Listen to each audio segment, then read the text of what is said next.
Bienvenidas y bienvenidos a esta exploración. Hoy, nos metemos con un material que da que pensar, ¿eh? Y la idea fuerte que plantea es que nuestra visión de quiénes somos y hasta de la realidad misma, podría ser, una ilusión, una construcción. Así que nuestra tarea hoy es un poco desarmar esto, ¿no? Ver qué dice sobre la conciencia, sobre esa idea de estar separados y qué sería realmente estar despiertos según lo que propone este texto. ¿Te parece si empezamos a desglosar?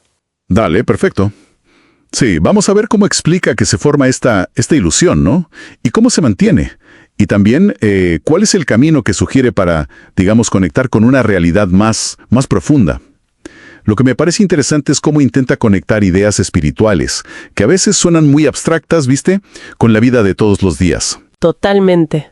Y arranca fuerte, ¿eh? El punto de partida es directo. Dice que la idea de ser un yo separado, o sea, este nombre que tenemos, nuestra historia personal, este cuerpo físico, que todo eso es la ilusión fundamental. Algo que aprendimos, que nos condicionaron desde que éramos chicos. Claro. Se pregunta, antes de las etiquetas, ¿qué éramos? Y sugiere simplemente presencia. Conciencia pura, quizás. Exacto. Y lo que plantea es que justo esa creencia en la separación es como la fuente principal del sufrimiento. Porque si nos vemos como pedacitos aislados, incompletos, pues surge esa necesidad, esa búsqueda constante de llenar un vacío. Un vacío que, ojo, la fuente dice que en realidad no existe. Ah, mira vos. Claro, buscamos llenarlo con cosas de afuera, que nos aprueben, tener éxito, relaciones. Y ahí usa esa metáfora, ¿no? La de la ola que se olvida que es parte del océano. Que en el fondo es agua, como todo el resto. Está buena esa imagen. Y después, acá es donde para mí se pone, más interesante todavía. Plantea que la realidad que percibimos, la que vemos, oímos, sentimos, no es la realidad real, digamos. No es objetiva. Ajá. Sino que es una interpretación que hace nuestro cerebro. Y está filtrada. Filtrada por todo nuestro condicionamiento. La cultura donde crecimos, el idioma que hablamos, la educación. O sea, la frase clave es: no vemos el mundo tal cual es, sino como somos nosotros, condicionados. Exacto. Y esa mente condicionada, que está llena de creencias que adoptamos, de miedos que nos pasaron, eso es lo que normalmente creemos que es nuestro yo real, nuestro yo auténtico. Claro. Y el material insiste mucho en que cuestionar todo ese marco es clave. Pero también reconoce que la mente, se resiste. Y mucho. ¿Y por qué se resiste tanto? ¿Qué dice sobre eso? Principalmente por miedo, ¿viste? Miedo a lo desconocido.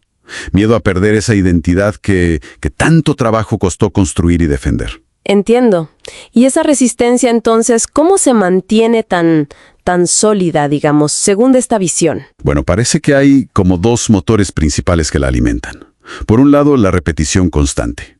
Repetimos y repetimos narrativas sobre nosotros mismos, yo soy así, yo no puedo esto, hasta que se vuelven automáticas, casi reflejos condicionados. Sí, tiene sentido. Y por otro lado, el miedo.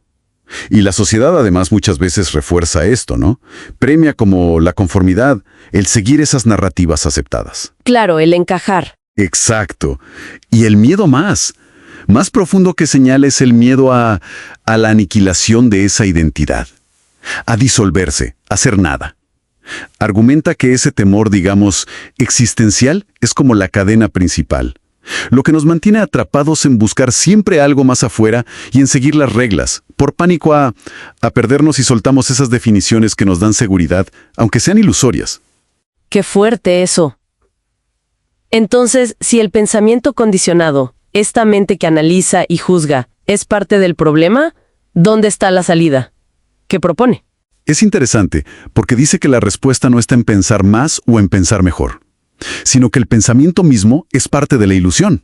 ¿Cómo así? Porque el pensamiento, por naturaleza, divide, ¿viste?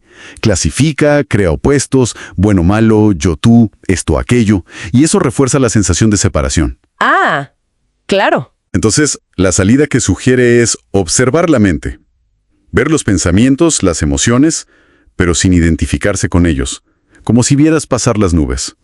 Y ahí es donde entran, prácticas como la meditación, quizás. Exactamente. O la autoindagación, Ese preguntarse, ¿quién soy yo? Pero, en serio, más allá de las respuestas automáticas. El objetivo no es tanto controlar la mente o callarla, sino verla con claridad. Reconocerla como un fenómeno que aparece y desaparece. Entiendo. Y al hacer eso, empiezas a notar, o eso dice la fuente, esa conciencia que está siempre de fondo, ese espacio silencioso, quieto, siempre presente, que según esta visión, esa conciencia es nuestra verdadera naturaleza. Es como quitar capas de lo falso, de lo aprendido, para que lo real, lo que siempre estuvo, se revele. Fascinante. Y luego el material introduce un concepto, creo que lo llama verdadera voluntad, y lo conecta con una frase bastante conocida, ¿no?